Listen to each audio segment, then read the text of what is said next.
right, ladies and gentlemen, welcome back. As promised, I'm back with another episode of the Voice of the Colts podcast. I'm your host, self-anointed voice of Colts Nation. My name is Reef.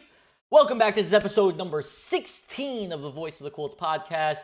And today marks a very special day. A lot of movement in the NFL. We have the free agency legal tampering period, which I find to be a very funny term because if it's legal, it's not tampering. I don't know. It's all funky nonsense.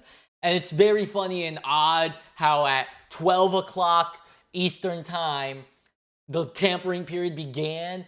And almost immediately, a flurry of signings are being announced as if they were just tampering in the very seconds of, as soon as the clock struck 12, within those very seconds, they got on the phones and hashed out deals just then. It's just kind of funny how we all pretend that that's the case when we know it's really not the case.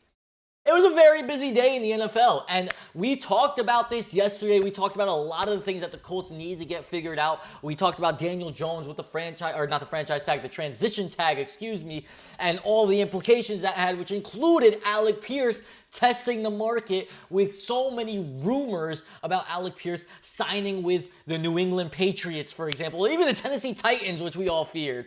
And also we talked about Zaire Franklin getting traded to create some cap room for the Colts to be able to operate during this period. And on top of that, who was Michael Pittman Jr. We were all questioning what is going to happen with Michael Pittman Jr. So we're going to go ahead and get into all the news that actually did go down. The very first thing that almost immediately happened was it was announced on Pat McAfee's show, of all places, that Alec Pierce is here to stay in Indy. I say here when I live in Florida, but here in my heart, Indianapolis. You know what I mean? Man cave, you see it right there, baby girl. So he's here, and he signs a very lucrative deal. Alec Pierce signing 3 years, $116 million contract. That puts him at $29 million a year. Boy, he got paid. He got paid. So remember when I was talking about Alec Pierce, I said all those things about how, he never really proved himself to be a wide receiver one, and we weren't really sure. It's all based off of belief. I still think that. But remember, I also said, I do believe he is a wide receiver one, and he's a stud, and he's going to be a beast. I mentioned all of that in the same breath. Oh yeah, we got ourselves our wide receiver one. So Alec Pierce is locked in, and funny enough, with the news of Alec Pierce's signing 3 years, $116 million deal, I want to say it was Zach Kiefer that reported this. I could be wrong. Maybe it was someone else. I'll have to double check my what I tweeted there. But I want to say it was Zach Kiefer that tweeted this, and he says it was Zach Kiefer.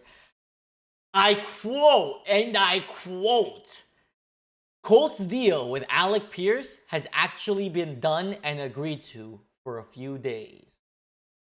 That was Zach Kiefer's tweet after the signing of Alec Pierce, which got me thinking, I don't know if this was just Chris Ballard trolling the Indianapolis Colts fan base, all of Colts Nation, because as you may all be aware, and if you're not aware, if you live under a rock, maybe you don't own a cell phone, maybe you're not on Twitter, you don't see Reddit, whatever.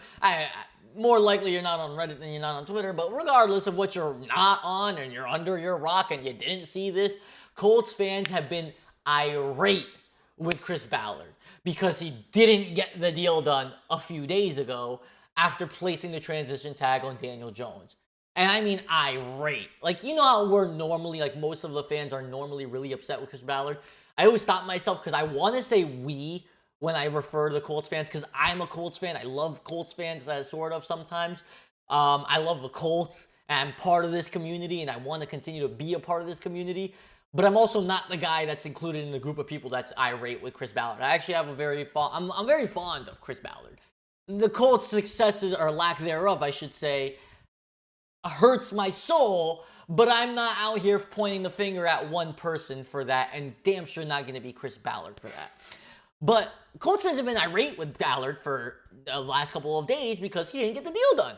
And I understand because it hurts to see Alec Pierce go. Well, it would have hurt to see Alec Pierce go. And everyone thought that because a deal wasn't done, that it was pretty much a guarantee that we were not getting Alec Pierce back because the Patriots going to offer him, 4 years, 200, quadrillion dollars. I was going to say 200 million, and I realized how insane that would be for a wide receiver, $50 million a year. But like the idea was that they were going to offer him a boatload of money that Alec Pierce wouldn't have turned down. Because if you remember, Alec Pierce's demands were simple. He wants the bag, he wants the targets, he wants a winning culture, and he wants a quarterback. And if you think about it, the Colts didn't have the bag to give. The Colts didn't have the target share to give. The Colts didn't have the winning culture, and the Colts aren't really sure if they have the quarterback. So it's almost like that checklist meant nothing. And then you hear the Zach Kiefer bomb, which is Colts deal was actually done and agreed to for a few days. And it's like, why are we stressed out for this? Like, what? Why are you keeping this under wraps? And the only thing that comes to my mind, because genuinely I'm not sure why it's kept so far under wraps. Maybe it was kept under wraps because they wanted Alec Pierce to see exactly what the market was so other NFL teams didn't know.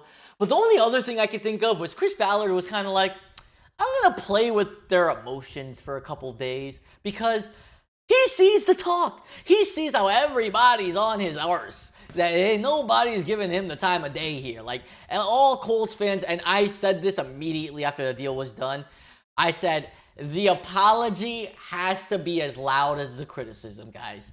So all of you Colts fans that were hysterically mad at Chris Ballard, get those Twitter fingers ready. I want to see some well thought out apologies. You owe him an apology because now not only did we lock in the wide receiver one that you guys were begging for and we're going to hang him, whatever. I mean, that's a terrible analogy, but you know what I'm saying. Like, you guys wanted to fire him. You guys wanted to get rid of him. That's a little bit safer for work. But that move that you guys are so pissed about, right? We have our wide receiver one, and we have a tag on a quarterback that's asking for $50 million a year. Oh, that's right. By the way, so on the last episode, which was yesterday, we were talking about whether there wasn't any substantiated reports on what the asking price for Daniel Jones was. But we found out. And that number was $50 million. Excuse me, that number was $50 million per year for 3 or 4 years. And everybody on Colts Twitter, rightfully so, I mean, this was obviously you're going to see a lot of people reluctant and say, oh, hell no, we don't want that. Yeah, no problem. And some people even said it was more of a reason to tag Pierce and negotiate with him and let Daniel Jones walk and see what he sees in free agency. And I have a few issues with that. And this is why I fully supported him from the start with the transition tag. This is why I told you guys it was a good idea yesterday. Because if we did not tag Jones, chances are he is going to hold that resentment to the Colts. And you're right. Nobody's signing him to $50 million a year. Nobody's doing that. But you know what they will do? They'll sign him to 25, 30 mil. Maybe even 1 year, 35 million. Because why? What's that danger in a 1 year contract or 2 year? And he'll do it because he's getting a good amount of money. He took 1 year, 14 mil with us. He won't resign. He won't sign with the Colts because F you guys. You guys didn't want to give me what I really wanted. I showed y'all what I could do for your offense. At least with these guys, I haven't shown them yet. I can understand their hesitation. I'm coming off an injury and I haven't shown them. So now I'm going to bet on myself and I'm going to show them, right? And he'll take that job. And now the Colts will be sitting with Riley Leonard and Anthony Richardson, who's getting traded. So really just Riley Leonard, who I love, and I would love to see him. And you guys, I already went through the whole Riley Leonard spiel. I'm not going to do it every single day, guys. You guys know how I feel about Riley Leonard. If you don't, go back and watch episode 15 of the Voice of the Colts podcast. You will see my my incredible conspiracy theory of why it's Riley Leonard's destiny to start for the Indianapolis Colts. But we would be sitting with a quarterback room that just has Riley Leonard in it, right? And everyone's saying, well, yeah, you let him walk and you sign Kyler Murray. Guys, there's no guarantee you sign Kyler Murray. Oh, and by the way, Tua in the same situation as Kyler Murray where he's getting a veteran minimum. Yeah, he signed with the Falcons, so he's already gone. As far as I know, and I have my Twitter feed open right now because I want to make sure I'm on top of things here. As far as I know, Kyler Murray has yet to sign with anybody yet. So we don't know where he's going to go yet, but obviously he could sign wherever the hell he wants. So there's that. We might still have a chance of signing Kyler Murray, but there's no guarantee that you get him. So if we never tag Daniel Jones, we'd be in the worst shape ever at quarterback with no idea what to do, right? So God bless. Hey, Chris Ballard, if you haven't heard this yet, God bless you. Thank you. You're a phenomenal general manager. I can't speak, but this is normal. If you've watched this podcast, you know I slush my words. I don't want to say slur, but slush sounds more like it. Stumble around my words a lot, and I blah, blah, blah a lot. But you're a phenomenal GM. You're a fantastic GM. You're any synonym to those words. That's the kind of GM you are, despite what all the Colts fans say. You deserve to hear this from the voice of the Colts himself, self-anointed, of course. I don't want you guys crying about me saying I'm the voice of the Colts. We never voted you in. I self-anointed myself. Eat a Frank. I don't care. I can do that if I want to, and I did it. Chris Ballard, according to the self-anointed voice of the Colts Nation, you are a fantastic general manager. I just can't do it. The clip is going to be awful because I just can't seem to say words fluidly. Anyway, moving forward though. But yeah, like the tag was a phenomenal idea. It was a fantastic idea. And now we have Alec Pierce as our wide receiver 1. Which begs the question, what happens with Michael Pittman Jr.? I'm glad you asked, and it's already been answered. If you weren't living under a rock, you already know the answer. But if you were, I'm here to tell you what happened with Michael Pittman Jr. He was traded to the Pittsburgh Steelers as we swapped late round picks. I honestly don't know what picks exactly. I don't know if that's been announced. I could double check some more. Guys, I had a long day at work, and I'm about to break my fast in about an hour, so I rushed to do this podcast. So bear with me as I try to look for some information every now and again. I don't see it here, but if you guys know the answer, drop it in the comments. I don't know the answer to it. It's a late-round draft pick. All I know is we swapped late-round draft picks. That's what we were told. And he's going to the Pittsburgh Steelers, who extended him. I want to say it was like 3 years and $50-some million. Was the deal that he signed with the Pittsburgh Steelers. So shout out to Michael Pittman. I think he's going to do great in Pittsburgh. Whoever the quarterback is, they got themselves a stud. He absolutely hooped on them. I think he had like 10 catches, 100-plus yards against the Steelers in that game that we lost. He was one of the only players that actually looked good against the Steelers that day. So shout out to Michael Pittman Jr. It was a great run in Indy. We're going to miss you, man, but business is business. It was time to go, and Alec Pierce needs his room to be the number 1 guy. And, you know, I'm sure you can appreciate that as you go. And you're taking number 1. I mean, you're number 2 behind DK Metcalf. You're going to be number 2 behind DK in Pittsburgh. But it might be a better situation for you over there, buddy. So all the luck in the world to Michael Pittman Jr. $24 million is now removed from our cap. However, $29 million a year is going to Alec Pierce. So I don't know if that means much. Also, don't have the details on the cap hit yet. I don't think it's even been announced yet, so I don't know how much is hitting the books for this first season from Alec Pierce's contract. But it is the most ever for a free agent wide receiver, $29 million per year. Most ever for a free agent wide receiver. So that's all of that right there, man. So that was the biggest update that we had from the tampering period right there. We do have other updates, so bear with me, stay with me here. There still isn't any official deal signed as far as Daniel Jones goes. However, there are some guys that we did make moves for. So we know that we re-signed Alec Pierce. The Colts also signed Arden Key from the Tennessee Titans. You never really watched Arden Key, edge rusher. He's I'm not in love with this guy, but I also don't hate him. I think he's got high motor. He's got a high motor. I think he looks good.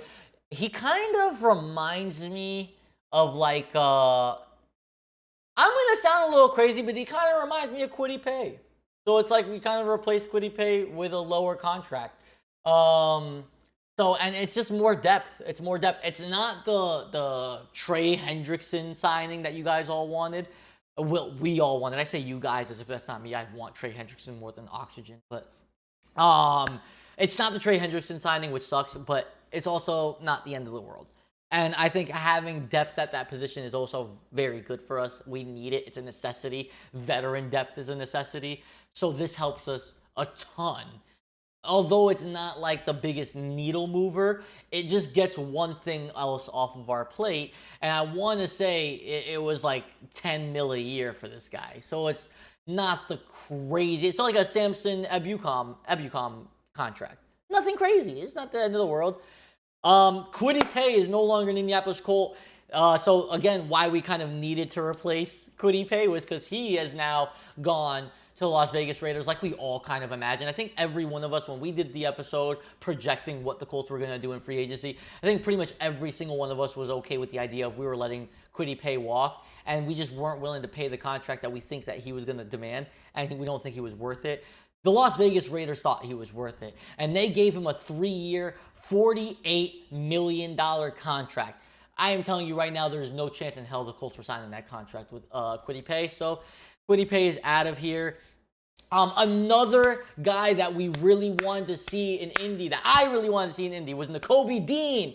But Nakobe Dean is also going to Las Vegas. Las Vegas made a whole bunch of moves, guys. And some of them good, some of them not so good. It is what it is. But yeah, so like we don't have Nakobe Dean either. And I was actually just seeing that. That was 41 minutes ago that I noticed that drop. So no Nakobe Dean there. We're all but certain Nick Cross is going to be out of the picture here. So, that sucks. Colts are in the market for a safety as well.